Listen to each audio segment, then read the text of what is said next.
Triple timing chain. Triple timing, there's 3 chains. 2 chains!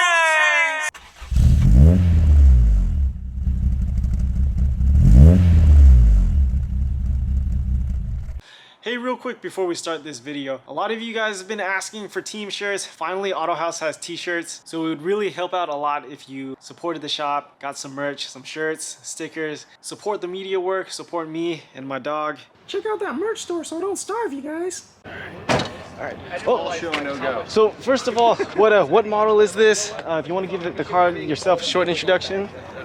Hi, I'm Tom. I own this DR30 RS 2000 Skyline, 1983. I've owned it for about a year and a half now. I'm slowly restoring it, bringing it back to normal, or beyond normal. Before you open the hood, what are these? I don't know what to call them. I'm calling them fender splitters. Okay. And it's popular in Japan on the R30 models. So I hunted a set down, I threw it on, and I love them. So these are factory for the car? No, no. They're aftermarket. Okay.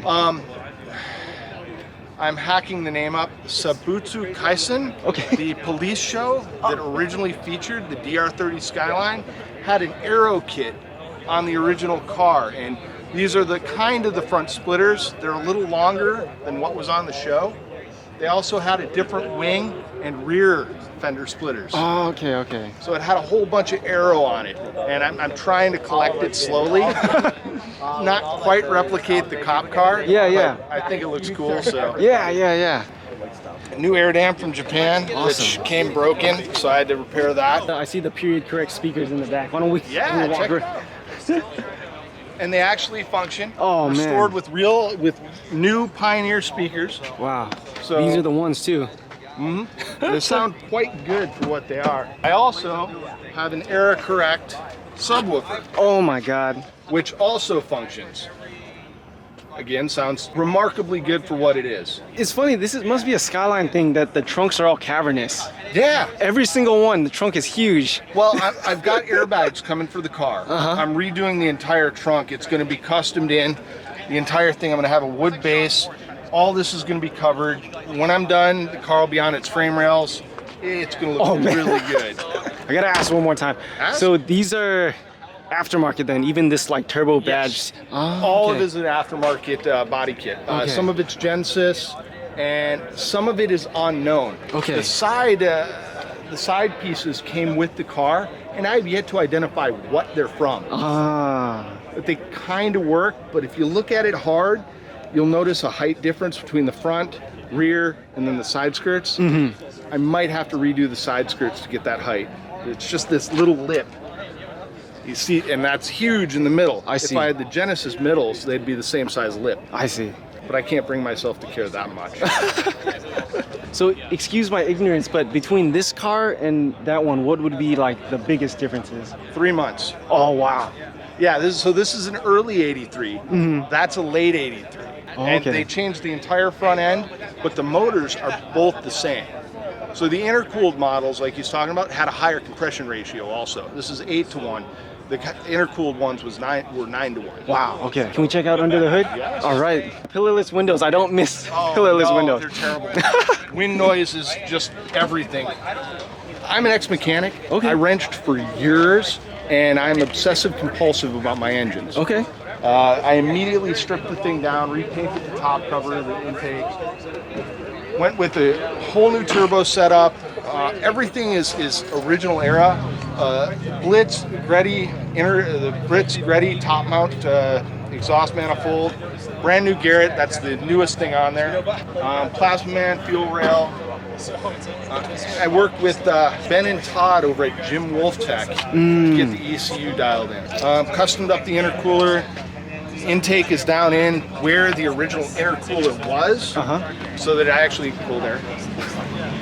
And AC works, which was my latest big adventure. I'm surprised there's still support for this car. So what management is There's this not. on? Oh, well, you got a Plasman fuel rail. That's pretty amazing. Well, Plasma Man still makes a lot of the FJ20 stuff. Oh, they still okay. race these a lot in Japan or in Australia. I mean, they build these things up to 1,000 horsepower. Yeah. I'm pulling maybe 350 right now at max boost, and I'm running about 18 to 20 PSI. It's got a 280ZX 71B transmission, which is probably the worst thing on the car. Oh man. Yeah, it's like shifting you're mixing a pot. You occasionally find the right gear.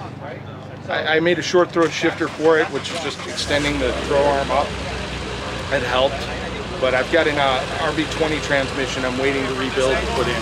Nice. This one's finally dead. Nice, nice. And RB20 trans that'll bolt up to the FJ block? I have to drill out one hole. Well, not a big deal then. Nope. It's dialed in pretty much right now. And I may, after JCCS, take it down and have it dynoed and go for a third tune for final perfection.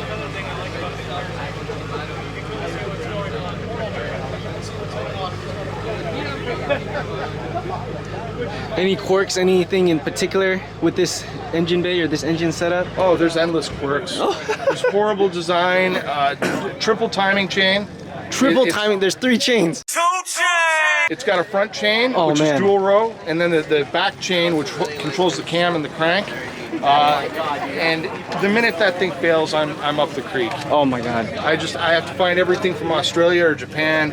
And it's not even the shipping, it's just finding it because nobody makes it anymore. Yeah. Yeah. The support, you're right, I did find the Plasma Man rail from Australia, but stuff like the timing kit, I'm having a hell of a time finding. That's wild. New. That's And wild, yeah. Oil pumps, because the oil pump is built into the front case. I don't know where I'm going to find it. I'm going to have stuff fabricated or machined. Yeah. Which is doable, but it's nicer to just buy it new. No, for sure. Yeah, for sure. The brake system is the same thing you'd find on a 280ZX or an early 300ZX. The rear end is almost exactly 280ZX. So bushings, stuff like that, a lot of it I've off the shelf. I just got to go in and mic stuff and make sure it's the right size. And it's not slow. So you're cruising along and it all hits at once. Yeah. If you're not ready for it, you're sideways. What were these rated at from the factory? 200. Yeah. 180 for the non-intercooler, so I just round it to 200. Yeah. And that was really high hopes. When I bought this thing, I got smoked by a Honda minivan. Oh man. And it just, no. So I threw a bunch of money at it right after. Awesome. Yeah, like that's what made me buy mine.